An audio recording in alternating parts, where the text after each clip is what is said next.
అయ్యగారు తమతో మాట్లాడని కాసుకున్నారు. ఎవరు? పెద్దయ్య గారు.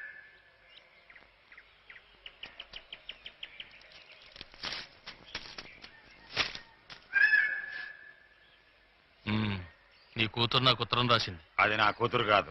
అరే ఎన్నాళ్ళు నేను అలాగే అనుకున్నానయ్యా. కానీ వాళ్ళిద్దరూ మనల్ని మనుషుల కింద లెక్క చేశారా? ఏదో వెళ్ళారు, పెళ్లి చేసుకున్నారు. ఇప్పుడు బిడ్డను కనబోతోంది. బిడ్డను కనబోతోందా?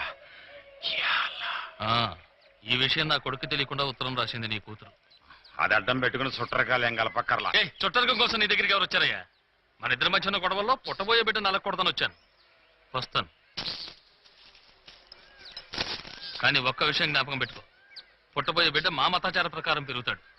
మధ్యలో మీ మతం ఏంటి? అరే తండ్రి మతమే కదా కొడుక్కి, తండ్రిగా వంశాన్ని మూలం. అదంతా మీకు, మాకు తల్లే మూలం. తల్లి వల్లే వంశం. పుట్టబోయేది సాయిబుల బిడ్డ కాదు, స్వచ్ఛమైన శైవ బిడ్డ.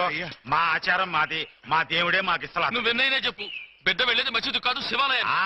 నేను చెయ్యి పట్టుకు తీసిపోయి 5 సార్లు నమాజ్ చేయిస్తా. లింగోద్భవ సమయంలో నిద్ర లేపి నదిలో నుంచోబెట్టి పంచాయతీ ఎలా చదివిస్తావు?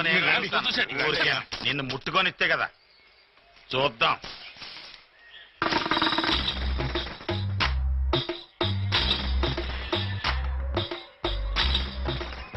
ఆగండమ్మా, ఏమిటి ఇవన్నీ?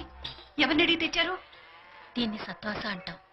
బిడ్డ పుట్టబోయే ముందు పిల్ల పుట్టింటి వాళ్ళు చేసే సాంప్రదాయం. అదే వద్దమ్మా, ఇక్కడ అగ్నిపర్వతమే బద్దలవుతుంది. విశాలం, ఇల్లు వెతుక్కుంటూ మర్యాద చేయడానికి వచ్చారు. వెళ్ళమంటాం పద్ధతి కాదు. మీకు నచ్చదని?